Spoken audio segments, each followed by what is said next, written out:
Welcome back to America on the Road with Chris Teague, Jack Nerad back with you. And it is road test time, perhaps my favorite segment. I always like to talk to Chris about cars and cars he's driven. And you've driven a very neat vehicle this time around from Mazda. Tell us about it, Chris. Yeah, always enjoy my time spent with Mazdas, but this is the 2024 CX-50. And as we've talked about in the past, Jack, I have to point this out at first. Mazda offers this thing in a staggering number of configurations. Looking at the list here, it's my entire computer screen, but the base select model starts at around $32,000.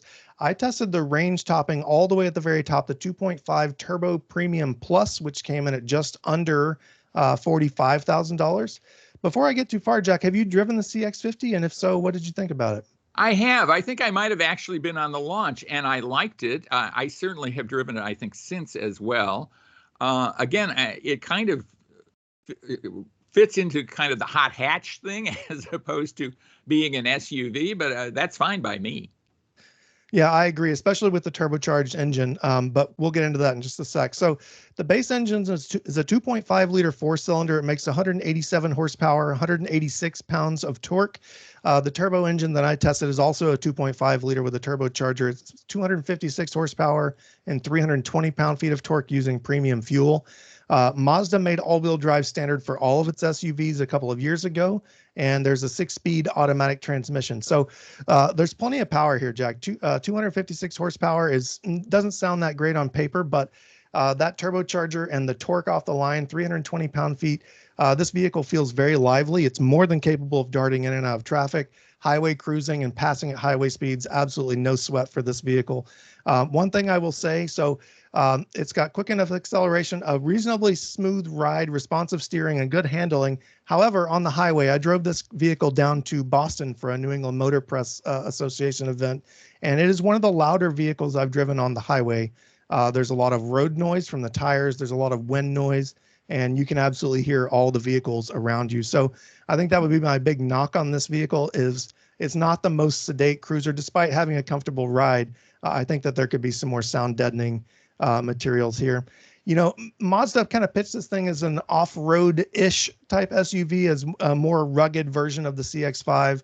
And, you know, we got it out on a gravel road, my colleague Kevin and I, and the all-wheel drive system works fantastically. I think, again, here, the noise and the all-season tires on this vehicle, I would not attempt to take it on any serious or even slightly challenging off-road courses or obstacles. So definitely an on-road vehicle, even though it kind of looks like it could hit the trail in a pinch. Synthetic leather upholstery comes standard inside. My range topping model got genuine leather. It's got heated and ventilated front seats, heated rear seats.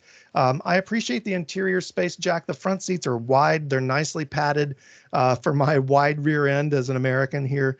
And at 6 feet tall, we haven't talked about my height in a while, but at 6 feet tall. And it's so sad. I'm saddened by that. It used to be a staple on the show.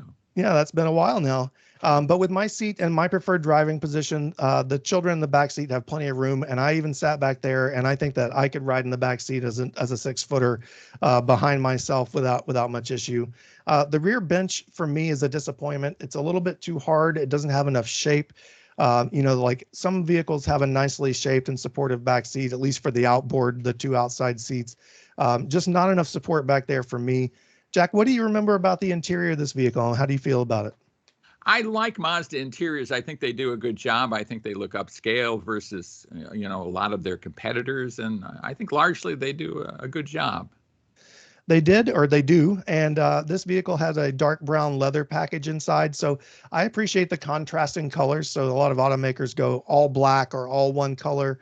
Mazda does interesting things with the leather and the stitching. So it's a very visually appealing cabin.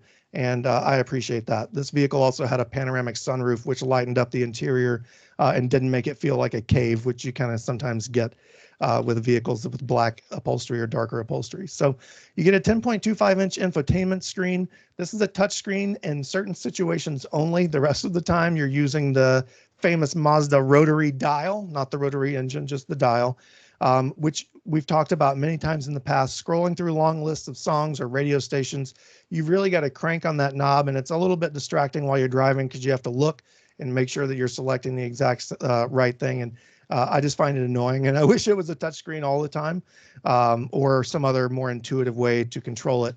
The top Turbo Premium Plus came with a wireless smartphone, wireless Apple CarPlay and Android Auto. You get wireless charging. My vehicle also had a 12-speaker Bose audio system that sounds fantastic. There's plenty of bass. It is more than loud enough. And again, the top trim has plenty of safety equipment, blind spot monitoring, rear cross traffic alerts, forward automatic braking or automatic emergency braking, and more. Jack, I don't think the price is out of line here. I think 45 grand for a completely loaded up SUV is probably okay in today's market.